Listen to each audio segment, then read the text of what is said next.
So, Marianne Williamson went on Jimmy Dore's show, and Jimmy completely exposed her as a tool for the military-industrial complex. Here he is talking to her about the Ukraine war. So let's take a look at that.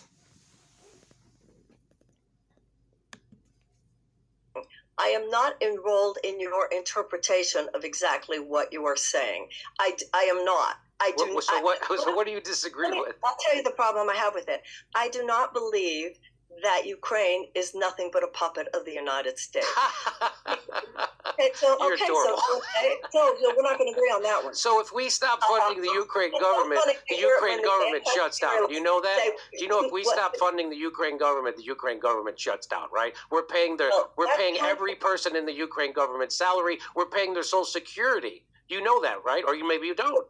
Let me ask you if you know, because I don't like being talked to like, do you know? So one thing I'll just say is that she gets really indignant. You can sense how she doesn't treat people nicely when she says, "I don't like being told you know." I mean, give me a break. Do you know that? Do you know what? I know. Listen, I'm not saying that everything is clean between the United States. I'm asking you. Did you know that? I know that there are all kinds of business dealings. So you don't know that? You didn't know that? That there is money being paid to Ukraine. That we are paying their entire government salary. You didn't know that? And that's how we could force a peace agreement tomorrow, is because we would just take back that money and their government collapse. You're right. Okay. That we completely withdrew support from Ukraine, the government of Ukraine would collapse. I certainly understand that. The difference you and I have is that you seem to think that would be a great thing. I don't. I don't think... Now, she is strawmanning Jimmy's position. Understand, if you want to have peace with Russia, Russia has three demands. They want Ukraine to stay neutral. They don't want them to join NATO because there's been a military buildup on Russia's border, and it's understandable why that would make Russia feel uncomfortable. So they want someone neutral on their border, like Ukraine. They don't want them to join NATO. They want the Crimea, and they also want the Donbass, the eastern Ukrainian area, with ethnically Russian-speaking people. And there have been ethnically Russian-speaking people for centuries. It's completely ahistorical to pretend that that's not the case. There was going to be the idea behind the Minsk agreements from 2014 was that eastern Ukrainian regions with Russian-speaking people have their own independence, but Ukraine didn't want to follow the Minsk agreement, so that's why there's been this sort of stalemate in the region. To understand that. There's one more clip I'd like to show you. And Jimmy asks Marianne, are you in favor of spending money on Azov Battalion neo-Nazis in Ukraine? Are you interested in spending that money on the homeless? Why isn't that money going to the homeless? And she tries to dodge the question, but she fails. And let's take a look at that.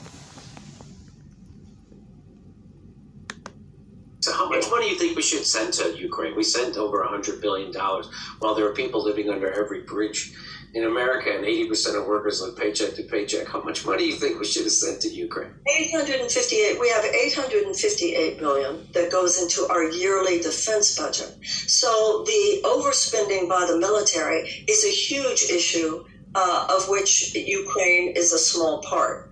And the fact that we are not funding the people of the United States and the actualization of their dreams is, to me, basically the reason I'm running. But I don't see that as dependent on whether or not we're spending money on Ukraine. So $100 billion, which they say could end homelessness 4 times over in the United States, that's not a lot of money?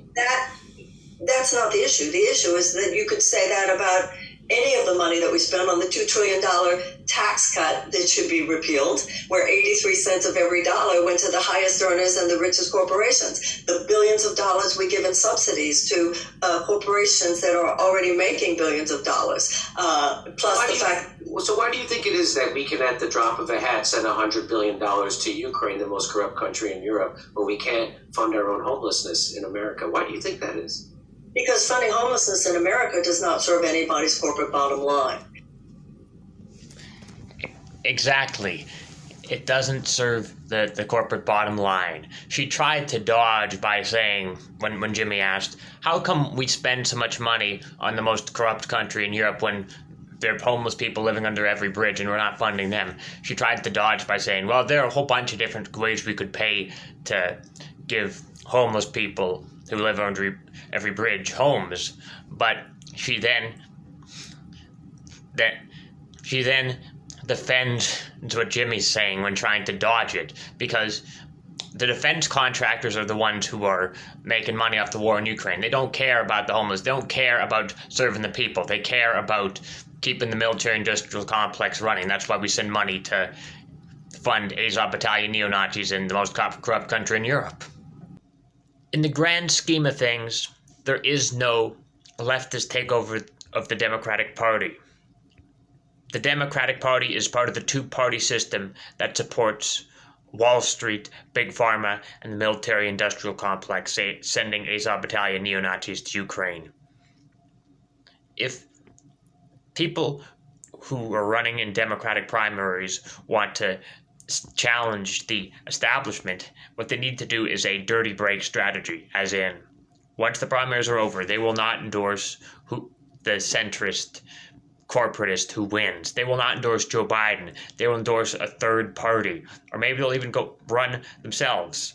That is the way to counter the Democratic Party. But I don't think you're gonna get that from Marianne Williamson, and I don't think you'd want her as your ideal candidate anyways. She is a narcissist. She is a millionaire Hollywood elite. She's been abusive to her own staff. People have talked about it. And she has revealed herself as just another pro-war Democrat who supports war in Ukraine. And Jimmy Dore was able to expose that in this interview. Anyway, there you have it.